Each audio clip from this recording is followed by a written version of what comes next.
Hey everybody, and welcome back to another video. Today we're going to be reacting to the top 10 athletes who got caught cheating.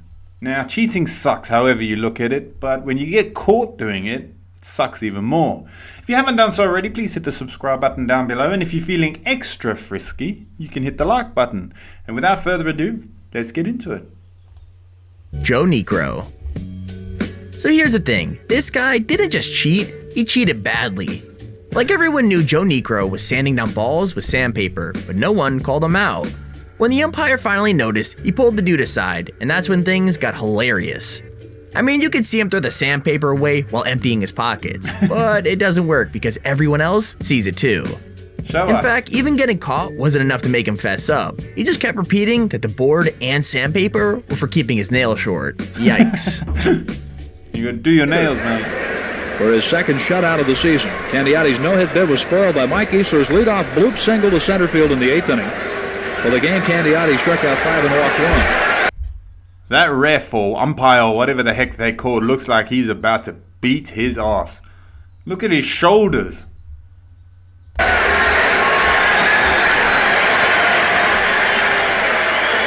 are inspecting Phil Nekro.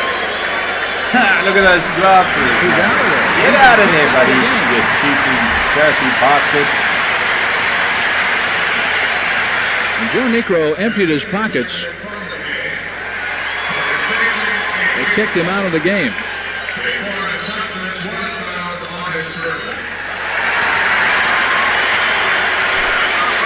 And they found the foreign substance coming out of his pocket.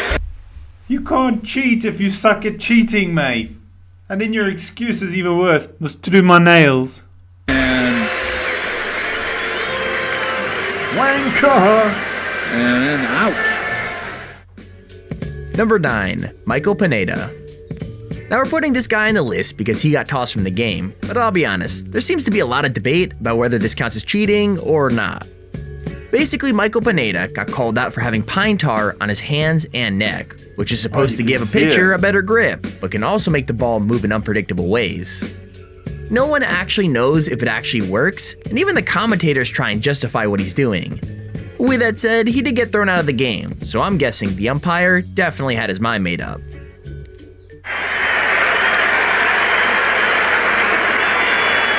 Now they're checking his back.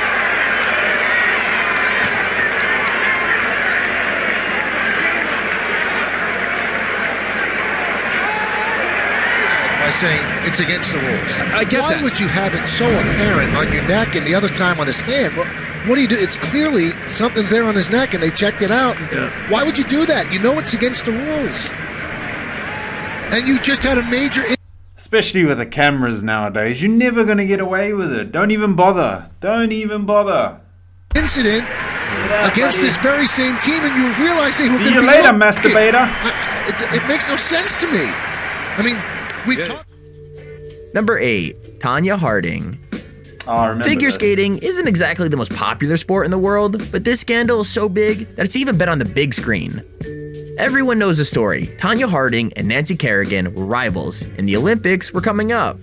So what happened? Tonya's husband and bodyguard teamed up to break Nancy's leg and ruin her chances of getting the gold. The thing is, it all went horribly wrong, with Nancy just getting a bruise and her winning silver in the Olympics. Both men got jailed. How can you take skating so seriously to break someone's leg, like mafia rules? With that said, the real crime is that Tonya was banned from ever skating professionally again, even though she didn't know what had happened until afterwards.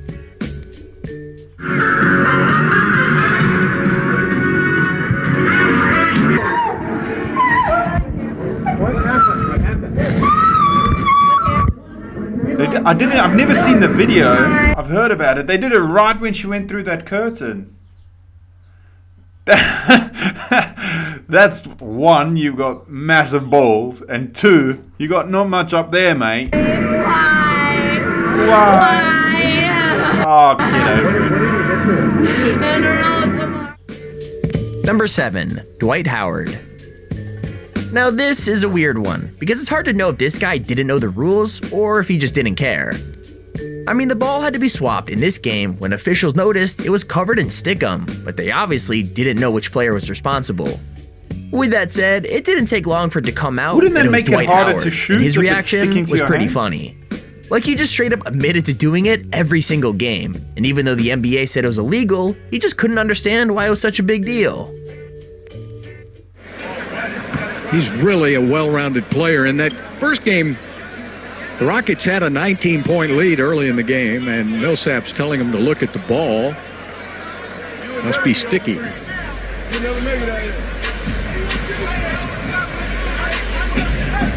There's an argument going on. The officials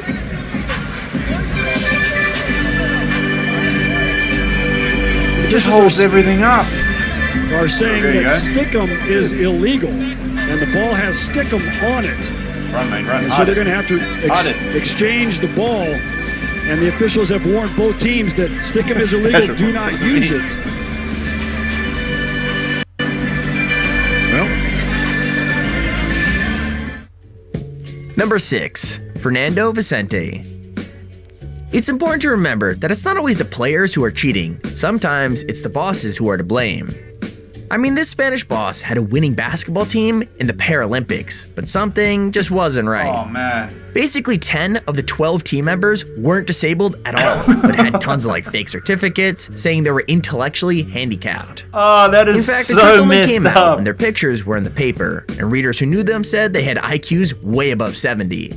So the medals were returned, but still, you have to be pretty low to That is so messed up. How can you do that? And then... oh my god. fake something like that just for the gold.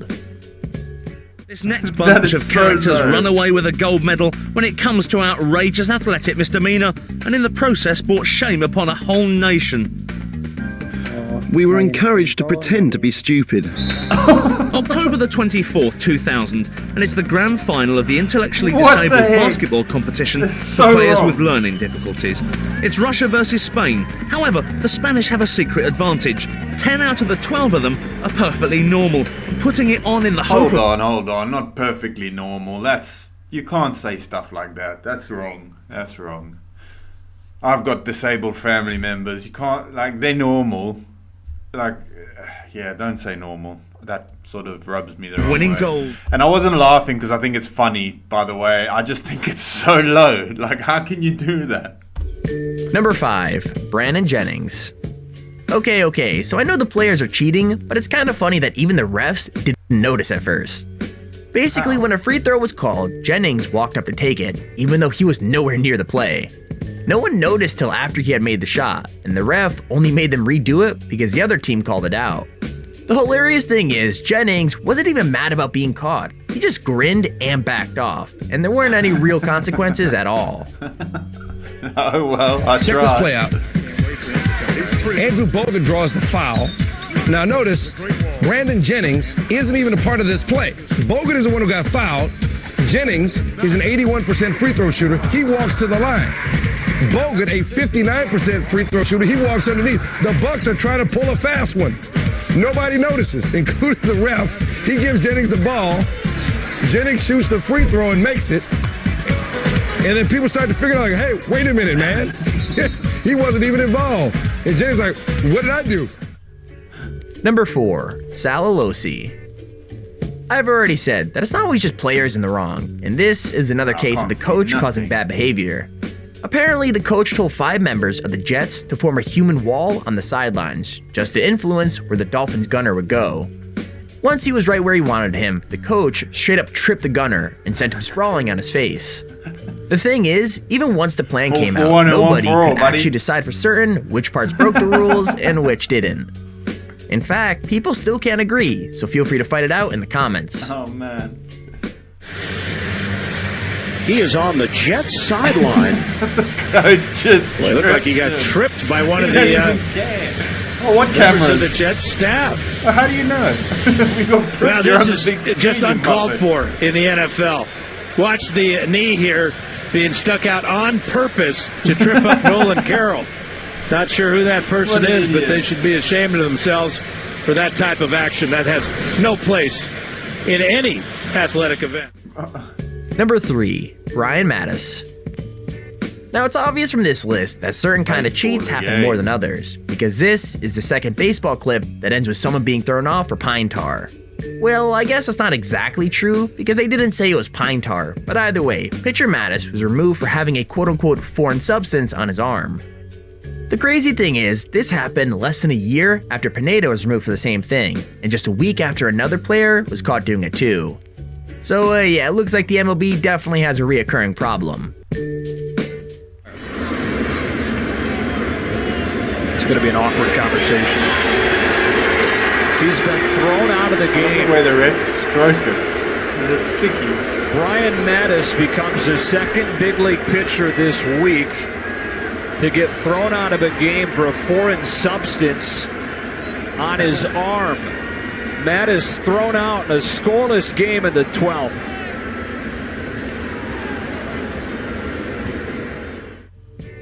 Number 2, Renault F1 team. Now it's one thing to cheat when the only thing in danger is your team's reputation, but this time, there was way more at stake. Basically, the 2008 Grand Prix was fixed by Renault, and the way they did it put their own drivers, the other drivers, and even the audience in danger. So what'd they do? Well, they asked one of their drivers to crash on purpose right at the start of the race, which allowed the other driver on that team to get to the front. He eventually won the race, and even though Renault admitted cheating and were put on suspension for 2 years, he still got to keep the title. I mean, wow, looks like cheating actually pays off. For nearly killing yourself. Nelson Piquet crashed on purpose so as to bring out the safety car. This wasn't spying on other teams or lying to the stewards. So messed this was up. endangering spectators, marshals, and They're his not own going safety. slow, are they? The only debate is whether the plan to crash deliberately was Piquet's idea or Pat Simmons. Each one blames the other, so someone is still not telling the truth. Nelson Piquet's actions allowed teammate Fernando Alonso to reach the front and win the race. Good crash, mate. Good crash. Number 1, Boston Marathon cheater. Now the funny thing is, this seems like a super obvious way to cheat that would never work, but this woman basically got away with it twice. I mean, a year before this clip, she cheated by getting a subway to the marathon finish line, and then in 1980, she cheated again. She was uncovered pretty quickly after that, and her mistake was coming in first. Like, all she did was run out from the crowd about a half a mile from the finish line. And when She's got no sweat. She looks fresh as a daisy. the media told her it could be a new American record, it was pretty obvious she wasn't a real runner at all. Oops. No one is sure how she did it, but this unknown runner came out of nowhere ahead of all the other women. I just saw someone stumble out of the crowd in front of me across the street. This was on Commonwealth Ave, probably about a half mile from me. What nobody knew yet was that 6 months before, Rosie allegedly took a subway to the finish line of the New York Marathon. So this was actually her second ruse, and she almost pulled it off. Her big mistake was coming in first. The media rushed to her side, but soon it became apparent that she was a not-so-great imposter. We're here with the women's winner. She's getting a case of the sneezes. Rosie Ruiz? Okay. Sorry. Rosie Ruiz, the women's winner in the Boston Marathon today with a time of 2:31 and change. Now, we don't know how many seconds that is. It may be a new American record. And there's her video. Like, how do you do that and then still feel proud about what you've done? You're like, yeah, I won. I won the Boston Marathon today. Oh, well done, well done. Yeah, I'm pretty tired. You can't honestly go home and sleep at night knowing that you've cheated so badly. Anyway, guys, that's it for today. I shall see you in the next video. Peace.